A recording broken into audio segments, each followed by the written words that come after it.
تفہیم القرآن سید ابو العلا مودودی سورہ یونس آیات 37 تا 70 اعوذ باللہ من الشیطان الرجیم بسم اللہ الرحمن الرحیم یا ایہا الناس قد جاءتکم موعظۃ من ربکم وشفاء لما فی الصدور، لوگوں تمہارے پاس تمہارے رب کی طرف سے نصیحت آ گئی ہے، یہ وہ چیز ہے جو دلوں کے امراض کی شفا ہے۔ وَهُدًى وَرَحْمَةٌ لِّلْمُؤْمِنِينَ، اور جو اس کو قبول کر لیں ان کے لیے رہنمائی اور رحمت ہے۔ قُلْ بِفَضْلِ اللَّهِ وَبِرَحْمَتِهِ فَبِذَلِكَ فَلْيَفْرَحُوا، اے نبی صلی اللہ علیہ وسلم کہو یہ اللہ کا فضل اور اس کی مہربانی ہے کہ یہ چیز اس نے بھیجی ہے، اس پر تو لوگوں کو خوشی منانی چاہیے۔ هُوَ خَيْرٌ مِّمَّا يَجْمَعُونَ، یہ ان سب چیزوں سے بہتر ہے جنہیں لوگ سمیٹ رہے ہیں۔ قُلْ أَرَأَيْتُم مَّا أَنزَلَ اللَّهُ لَكُم مِّن رِّزْقٍ، اے نبی صلی اللہ علیہ وسلم ان سے کہو تم لوگوں نے کبھی یہ بھی سوچا کہ جو رزق اللہ تمہارے لیے اتار رہا ہے۔ تفسیر: اردو زبان میں رزق کا اطلاق صرف کھانے پینے کی چیزوں پر ہوتا ہے، اس وجہ سے لوگ خیال کرتے ہیں کہ یہاں گرفت صرف اس قانون سازی پر کی گئی ہے جو دسترخوان کی چھوٹی سی دنیا میں مذہبی اوہام و رسوم کی بنا پر لوگوں نے کر ڈالی ہیں۔ اس غلط فہمی میں جہلاء اور عوام ہی نہیں علماء تک مبتلا ہیں۔ حالانکہ عربی زبان میں رزق محض خوراک کے معنی میں تک محدود نہیں بلکہ عطا و بخشش اور نصیب کے معنی میں عام ہے۔ اللہ تعالیٰ نے جو کچھ بھی دنیا میں انسان کو دیا ہے وہ سب اس کا رزق ہے، حتیٰ کہ اولاد تک رزق ہے۔ اسماء الرجال کی کتابوں میں بکثرت راویوں کے نام رزق اور رزیق اور رزق اللہ ملتے ہیں، جس کے معنی تقریباً وہی ہیں جو اردو میں اللہ دیے کے معنی ہیں۔ مشہور دعا ہے اللہم ارنا الحق حقا وارزقنا اتباعہ، یعنی ہم پر حق واضح کر اور ہمیں اس کی اتباع کی توفیق دے۔ محاورے میں بولا جاتا ہے رزق کا علما، فلاں شخص کو علم دیا گیا۔ حدیث میں ہے کہ اللہ تعالیٰ ہر حاملہ کے پیٹ میں ایک فرشتہ بھیجتا ہے اور وہ پیدا ہونے والے کا رزق اور اس کی مدت عمر اور اس کا کام لکھ دیتا ہے۔ ظاہر ہے کہ یہاں رزق سے مراد صرف وہ خوراک ہی نہیں ہے جو اس بچے کو آئندہ ملنے والی ہے، بلکہ وہ سب کچھ ہے جو اسے دنیا میں دیا جائے گا۔ خود قرآن میں ہے مما رزقناہم ینفقون، جو کچھ ہم نے ان کو دیا ہے اس میں سے وہ خرچ کرتے ہیں۔ بس رزق کو محض دسترخوان کی سرحدوں تک محدود سمجھنا اور یہ خیال کرنا کہ اللہ تعالیٰ کو صرف ان کی پابندیوں اور آزادیوں پر اعتراض ہے جو کھانے پینے کی چیزوں کے معاملے میں لوگوں نے بطور خود اختیار کر لی ہیں، سخت غلطی ہے، اور یہ کوئی معمولی غلطی نہیں ہے۔ اس کی بدولت خدا کے دین کی ایک بہت بڑی اصولی تعلیم لوگوں کی نگاہوں سے اوجھل ہو گئی ہے۔ یہ اسی غلطی کا تو نتیجہ ہے کہ کھانے پینے کی چیزوں میں حلت و حرمت اور جواز و عدم جواز کا معاملہ تو ایک دینی معاملہ سمجھا جاتا ہے، لیکن تمدن کے وسیع تر معاملات میں اگر یہ اصول طے کر لیا جائے کہ انسان خود اپنے لیے حدود مقرر کرنے کا حق رکھتا ہے اور اسی بنا پر خدا اور اس کی کتاب سے بے نیاز ہو کر قانون سازی کی جانے لگی، تو عامی تو درکنار علماء دین اور مفتیان شرع اور مفسرین قرآن اور شیوخ حدیث تک کو یہ احساس نہیں ہوتا کہ یہ چیز بھی دین سے اسی طرح ٹکراتی ہے جس طرح معقولات و مشروبات میں شریعت الہی سے بے نیاز ہو کر جائز و ناجائز کے حدود بطور خود مقرر کر لیے جائیں۔ فَجَعَلْتُم مِّنْهُ حَرَامًا وَحَلَالًا، اس میں سے تم نے خود ہی کسی کو حرام اور کسی کو حلال ٹھہرا لیا ہے۔ تفسیر: یعنی تمہیں کچھ احساس بھی ہے کہ یہ کتنا سخت باغیانہ جرم ہے جو تم کر رہے ہو۔ رزق اللہ کا ہے اور تم خود اللہ کے ہو، پھر یہ حق آخر تمہیں کہاں سے حاصل ہو گیا کہ اللہ کی املاک میں اپنے تصرف، استعمال اور انتفاع کے لیے خود حد بندیاں مقرر کرو۔ کوئی نوکر اگر یہ دعویٰ کرے کہ آقا کے مال میں اپنے تصرف اور اختیارات کی حدیں اسے خود مقرر کر لینے کا حق ہے اور اس معاملے میں آقا کے کچھ بولنے کی سرے سے کوئی ضرورت ہی نہیں، تو اس کے متعلق تمہاری کیا رائے ہے؟ تمہارا اپنا ملازم اگر تمہارے گھر میں اور تمہارے گھر کی سب چیزوں میں اپنے عمل اور استعمال کے لیے اس آزادی و خود مختاری کا دعویٰ کرے تو تم اس کے ساتھ کیا معاملہ کرو گے؟ اس نوکر کا معاملہ تو دوسرا ہی ہے، جو سرے سے یہی نہیں مانتا کہ وہ کسی کا نوکر ہے اور کوئی اس کا آقا بھی ہے، اور یہ کسی اور کا مال ہے جو اس کے تصرف میں ہے۔ اس بدمعاش غاصب کی پوزیشن یہاں زیر بحث نہیں ہے۔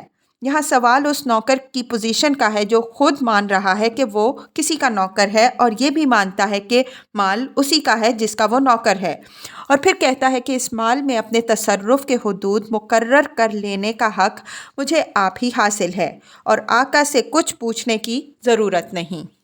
قُلْ اللہ اذن لکم، ان سے پوچھو اللہ نے تم کو اس کی اجازت دی ہے؟ ام علی اللہ تفترون، یا تم اللہ پر افطرا کر رہے ہو؟ تفسیر، یعنی تمہاری یہ پوزیشن صرف اسی صورت میں صحیح ہو سکتی ہے کہ آقا نے تم کو مجاز کر دیا ہو کہ میرے مال میں تم جس طرح چاہو تصرف کرو، اپنے عمل اور استعمال کے حدود، قوانین، ضوابط سب کچھ بنا لینے کی جملہ حقوق میں نے تمہیں سونپے۔ اب سوال یہ ہے کہ کیا تمہارے پاس واقعی اس کی کوئی سند ہے کہ آقا نے تم کو یہ اختیارات دے دیے ہیں، یا تم بغیر کسی سند کے یہ دعویٰ کر رہے ہو کہ وہ تمام حقوق تمہیں سونپ چکا ہے؟ اگر پہلی صورت ہے تو براہ کرم وہ سند دکھاؤ، ورنہ بصورت دیگر یہ کھلی بات ہے کہ تم بغاوت پر جھوٹ اور افترا پردازی کا مزید جرم کر رہے ہو۔ وما ظن الذین یفترون علی اللہ الکذب یوم القیامہ، جو لوگ اللہ پر یہ جھوٹ افطرا باندھتے ہیں ان کا کیا گمان ہے کہ قیامت کے روز ان سے کیا معاملہ ہوگا۔ ان اللہ لذو فضل علی الناس، اللہ تو لوگوں پر مہربانی کی نظر رکھتا ہے، ولکن اکثرہم لا یشکرون، مگر اکثر انسان ایسے ہیں جو شکر نہیں کرتے۔ تفسیر، یعنی یہ تو آقا کی کمال درجے مہربانی ہے کہ وہ نوکر کو خود بتاتا ہے کہ میرے گھر میں اور میرے مال میں اور خود اپنے نفس میں تو کون سا طرز عمل اختیار کرے گا تو میری خوشنودی اور انعام اور ترقی سے سرفراز ہوگا، اور کس طریقہ کار سے میرے غضب، میرے سزا اور تنزل کا مستوجب ہوگا۔ مگر بہت سے بیوقوف نوکر ایسے ہیں جو اس عنایت کا شکریہ ادا نہیں کرتے، گویا ان کے نزدیک ہونا یہ چاہیے تھا کہ آقا ان کو بس اپنے گھر میں لا کر چھوڑ دیتا اور سب مال ان کے اختیار میں دے دینے کے بعد چھپ کر دیکھتا رہتا کہ کون سا نوکر کیا کرتا ہے، پھر جو بھی اس کی مرضی کے خلاف، جس کا کسی نوکر کو علم نہیں، کوئی کام کرتا تو اسے وہ سزا دے ڈالتا۔ حالانکہ اگر آقا نے اپنے نوکروں کو اتنے سخت امتحان میں ڈالا ہوتا تو ان میں سے کسی کا بھی سزا سے بچ جانا ممکن نہ تھا۔ وما تکون فی شأن، اے نبی صلی اللہ علیہ وسلم تم جس حال میں بھی ہوتے ہو، وما تتلو منہ من قرآن، اور قرآن میں سے جو کچھ بھی سناتے ہو، ولا تعملون من عمل الا کنا علیکم شہودا اذ تفیضون فیہ، اور لوگوں تم جو کچھ بھی کرتے ہو اس سب کے دوران میں ہم تم کو دیکھتے رہتے ہیں۔ وما یعزب عن ربک من مثقال ذرۃ فی الارض ولا فی السماء ولا اصغر من ذلک ولا اکبر الا فی کتاب مبین، کوئی ذرہ برابر چیز آسمان اور زمین میں ایسی نہیں ہے، نہ چھوٹی نہ بڑی، جو تیرے رب کی نظر سے پوشیدہ ہو اور ایک صاف دفتر میں درج نہ ہو۔ تفسیر، یہاں اس بات کا ذکر کرنے سے مقصود نبی صلی اللہ علیہ وسلم کو تسکین دینا اور نبی صلی اللہ علیہ وسلم کے مخالفین کو متنبہ کرنا ہے۔ ایک طرف نبی صلی اللہ علیہ وسلم سے ارشاد ہو رہا ہے کہ پیغام حق کی تبلیغ اور خلق اللہ کی اصلاح میں جس تندہی اور جانفشانی اور جس صبر و تحمل سے تم کام کر رہے ہو وہ ہماری نظر میں ہے۔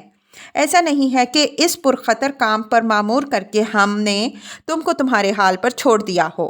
جو کچھ تم کر رہے ہو ہم دیکھ رہے ہیں، اور جو کچھ تمہارے ساتھ ہو رہا ہے اس سے بھی ہم بے خبر نہیں ہیں۔ دوسری طرف نبی صلی اللہ علیہ وسلم کے مخالفین کو آگاہ کیا جا رہا ہے کہ ایک داعی حق اور خیرخواہ خلق کی اصلاح کوششوں میں روڑے اٹکا کر تم کہیں یہ نہ سمجھ لینا کہ کوئی تمہاری ان حرکتوں کو دیکھنے والا نہیں ہے اور کبھی تمہارے ان کرتوتوں کی باز پرس نہ ہوگی۔ خبردار رہو، وہ سب کچھ جو تم کر رہے ہو خدا کے دفتر میں ثبت ہو رہا ہے۔ ان اولیاء اللہ لا خوف علیہم ولا هم یحزنون الذین آمنوا وکانوا یتقون۔ سنو، جو اللہ کے دوست ہیں، جو ایمان لائے اور جنہوں نے تقوی کا رویہ اختیار کیا، ان کے لیے کسی خوف اور رنج کا موقع نہیں ہے۔ لہم البشریٰ فی الحیات الدنیا وفی الآخرہ، دنیا اور آخرت دونوں زندگیوں میں ان کے لیے بشارت ہی بشارت ہے۔ لا تبدیل لکلمات اللہ، اللہ کی باتیں بدل نہیں سکتی۔ ذالک هو الفوز العظیم، یہی بڑی کامیابی ہے۔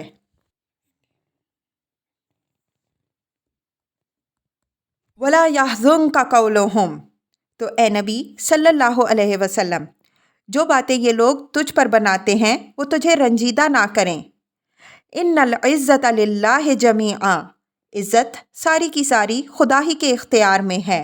هو السمیع العلیم، اور وہ سب کچھ سنتا اور جانتا ہے۔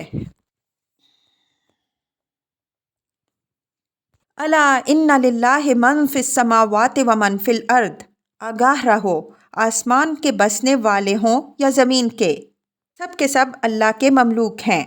وما یتبع الذین یدعون من دون اللہ شرکاء، اور جو لوگ اللہ کے سوا کچھ اپنے خود ساختہ شریکوں کو پکار رہے ہیں، وہ نرے وہم و گمان کے پیرو ہیں۔ ان یتبعون الا الظن وان ھم الا یخرصون، اور محض قیاس آرائیاں کرتے ہیں۔ هو الذی جعل لکم اللیل لتسکنوا فیہ والنہار مبصرا، وہ اللہ ہی ہے جس نے تمہارے لیے رات بنائی کہ اس میں سکون حاصل کرو اور دن کو روشن بنایا۔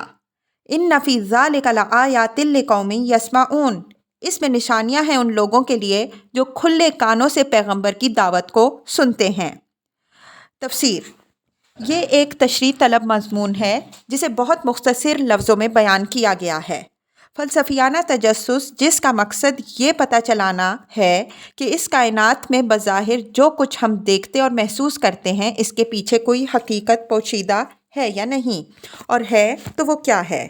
دنیا میں ان سب لوگوں کے لیے جو وحی و الہام سے براہ راست حقیقت کا علم نہیں پاتے، مذہب کے متعلق رائے قائم کرنے کا واحد ذریعہ ہے۔ کوئی شخص بھی خواہ وہ دہریت اختیار کرے یا شرک یا خدا پرستی، بہرحال ایک نہ ایک طرح کا فلسفیانہ تجسس کیے بغیر مذہب کے بارے میں کسی نتیجے پر نہیں پہنچ سکتا، اور پیغمبروں نے جو مذہب پیش کیا ہے اس کی جانچ بھی اگر ہو سکتی ہے تو اسی طرح ہو سکتی ہے کہ آدمی اپنی بساط بھر فلسفیانہ غور و فکر کر کے اطمینان حاصل کرنے کی کوشش کرے کہ پیغمبر ہمیں مظاہرہ کائنات کے پیچھے جس حقیقت کے مستور ہونے کا پتہ دے رہا ہے وہ دل کو لگتی ہے یا نہیں۔ اس تجسس کے صحیح یا غلط ہونے کا تمام تر انحصار طریقے تجسس پر ہے۔ اس کے غلط ہونے سے غلط رائے اور صحیح ہونے سے صحیح رائے قائم ہوتی ہے۔ اب ذرا جائزہ لے کر دیکھیے کہ دنیا میں مختلف گروہوں نے اس تجسس کے لیے کون کون سے طریقے اختیار کیے ہیں۔ مشرکین نے خالص وہم پر اپنی تلاش کی بنیاد رکھی۔ اشراکیوں اور جوگیوں نے اگرچہ مراقبے کا ڈھونگ رچایا ہے اور دعویٰ کیا ہے کہ ہم ظاہر کے پیچھے جھانک کر باطن کا مشاہدہ کر لیتے ہیں، لیکن فی الواقع انہوں نے بھی اپنی اس سراغ رسانی کی بنا گمان پر رکھی ہے۔ وہ مراقبہ دراصل اپنے گمان کا کرتے ہیں، اور جو کچھ وہ کہتے ہیں کہ ہمیں نظر آتا ہے اس کی حقیقت اس کے سوا کچھ نہیں کہ گمان سے جو خیال انہوں نے قائم کر لیا ہے اسی پر تخیل کو جمع دینے اور پھر اس پر ذہن کا دباؤ ڈالنے سے ان کو وہی خیال چلتا پھرتا نظر آنے لگتا ہے۔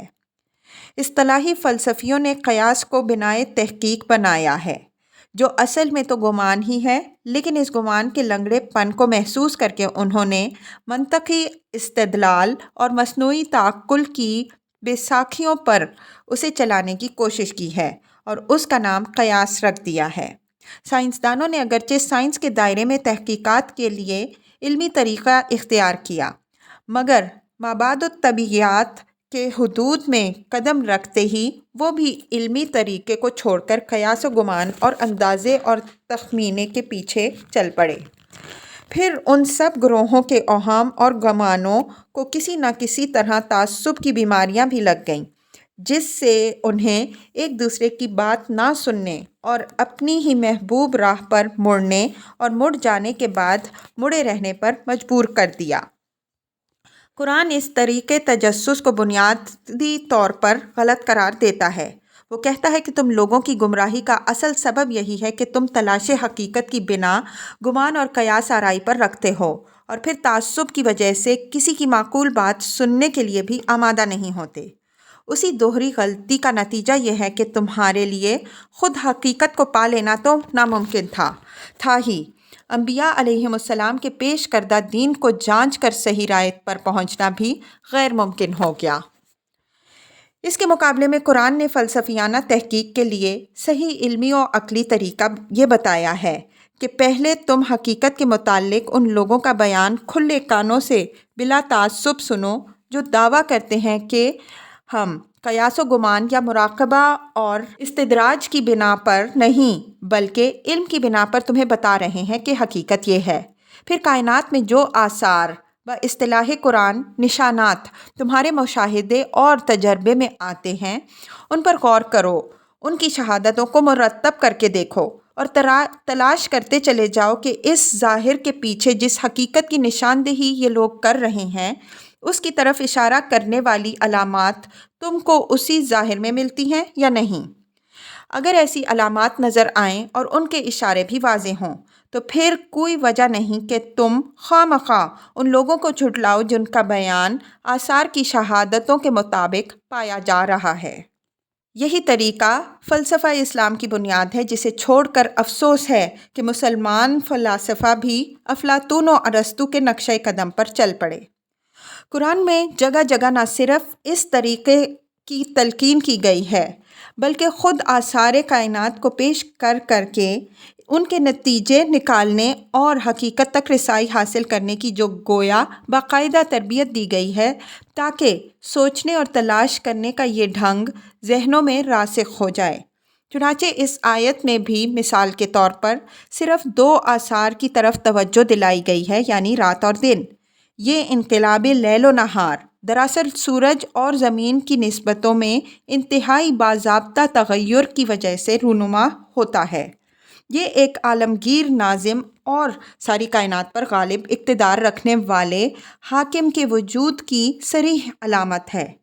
اس میں صریح حکمت اور مقصدیت بھی نظر آتی ہے، کیونکہ تمام موجودات زمین کے بے شمار مصلحتیں اسی گردش لیل و نہار کے ساتھ وابستہ ہیں۔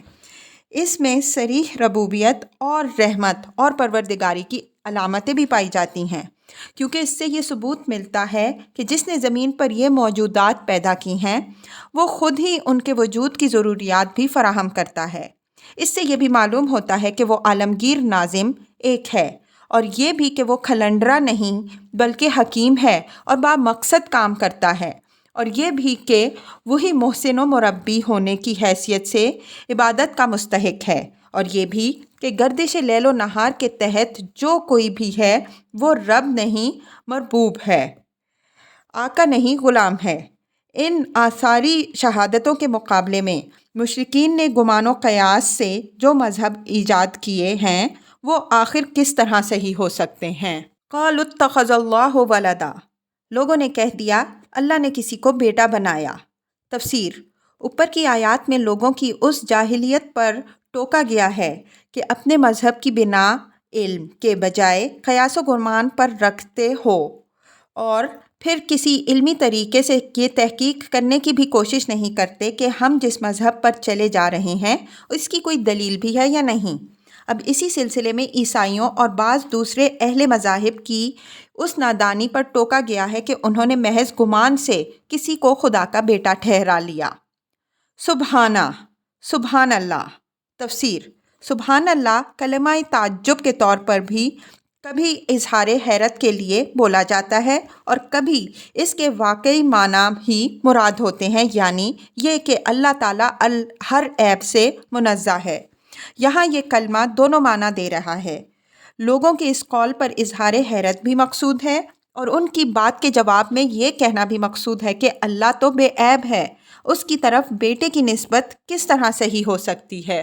هو الغنی، وہ تو بے نیاز ہے، لہو ما فی السماوات و ما فی الارض، آسمانوں اور زمین میں جو کچھ ہے سب اس کی ملک ہے۔ تفسیر: یہاں اس کے اس قول کی تردید میں 3 باتیں کہی گئی ہیں۔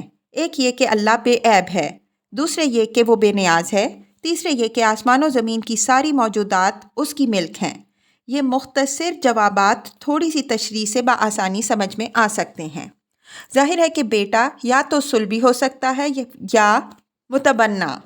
اگر یہ لوگ کسی کو خدا کا بیٹا صلبی معنوں میں قرار دیتے ہیں تو اس کے معنی یہ ہے کہ خدا کو اس حیوان پر قیاس کرتے ہیں جو شخصی حیثیت سے فانی ہوتا ہے اور جس کے وجود کا تسلسل بغیر اس کے قائم نہیں رہ سکتا، کہ اس کی کوئی جنس ہو اور اس جنس سے کوئی اس کا جوڑا ہو اور ان دونوں کے صنفی تعلق سے اس کی اولاد ہو، جس کے ذریعے سے اس کا نوعی وجود اور اس کا کام باقی رہے۔ اور اگر یہ لوگ اس معنی میں خدا کا بیٹا قرار دیتے ہیں کہ اس نے کسی کو متبنی بنایا تو یہ 2 حال سے خالی نہیں۔ یا تو انہوں نے خدا کو اس انسان پر قیاس کیا جو لا ولد ہونے کی وجہ سے اپنی جنس کے کسی فرد کو اس لیے بیٹا بنا لیتا ہے کہ وہ اس کا وارث ہو، اور اس نقصان کی جو اسے بے اولاد رہ جانے کی وجہ سے پہنچ رہا ہے برائے نام ہی صحیح کچھ تو تلافی کر دے۔ یا پھر ان کا گمان یہ ہے کہ خدا بھی انسان کی طرح جذباتی میلانات رکھتا ہے اور اپنے بے شمار بندوں میں سے کسی ایک کے ساتھ اس کو کچھ ایسی محبت ہو گئی ہے کہ اس نے بیٹا بنا لیا۔ ان تینوں صورتوں میں سے جو صورت بھی ہو، بہرحال اس عقیدے کے بنیادی تصورات میں خدا پر بہت سے عیوب، بہت سی کمزوریوں، بہت سے نقائص اور بہت سی احتیاجوں کی تہمت لگی ہوئی ہے۔ اسی بنا پر پہلے فقرے میں فرمایا کہ اللہ تعالیٰ ان تمام عیوب، نقائص اور کمزوریوں سے پاک ہے جو تم اس کی طرف منسوب کر رہے ہو۔ دوسرے فقرے میں یہ ارشاد ہوا کہ وہ ان حاجتوں سے بھی بے نیاز ہے جن کی وجہ سے فانی انسانوں کو اولاد کی یا بیٹا بنانے کی ضرورت پیش آتی ہے۔ اور تیسرے فقرے میں صاف کہہ دیا کہ زمین و آسمان میں سب اللہ کے بندے اور اس کے مملوک ہیں، ان میں سے کسی کے ساتھ بھی اللہ کا کوئی ایسا مخصوص ذاتی تعلق نہیں ہے کہ سب کو چھوڑ کر اسے اپنا بیٹا یا اکلوتا یا ولی عہد قرار دے دے۔ صفات کی بنا پر بے شک اللہ بعض بندوں کو بعض کی بنسبت زیادہ محبوب رکھتا ہے، مگر اس محبت کے یہ معنی نہیں ہے کہ کسی بندے کو بندگی کے مقام سے اٹھا کر خدائی میں شرکت کا مقام دے دیا جائے۔ زیادہ سے زیادہ اس محبت کا تقاضا بس وہ ہے جو اس سے پہلے کی ایک آیت میں بیان کر دیا گیا ہے کہ جو ایمان لائے اور جنہوں نے تقویٰ کا رویہ اختیار کیا، ان کے لیے کسی خوف اور رنج کا موقع نہیں، دنیا اور آخرت دونوں میں ان کے لیے بشارت ہی بشارت ہے۔ ان عندکم من سلطان بہذا، تمہارے پاس اس قول کے لیے آخر دلیل کیا ہے؟ اتقولون علی اللہ ما لا تعلمون، کیا تم اللہ کے متعلق وہ باتیں کہتے ہو جو تمہارے علم میں نہیں ہیں؟ قل ان الذین یفترون علی اللہ الکذب لا یفلحون، اے محمد صلی اللہ علیہ وسلم کہہ دو کہ جو لوگ اللہ پر جھوٹے افطرا باندھتے ہیں وہ ہرگز فلاح نہیں پا سکتے۔ متاع فی الدنیا، دنیا کی چند روزہ زندگی میں مزے کر لیں۔ ثم الینا مرجعہم، پھر ہماری طرف ان کو پلٹنا ہے۔ ثم نذیقہم العذاب الشدید بما کانوا یکفرون، پھر ہم اس کفر کے بدلے جس کا ارتکاب وہ کر رہے ہیں ان کو سخت عذاب کا مزہ چکھائیں گے۔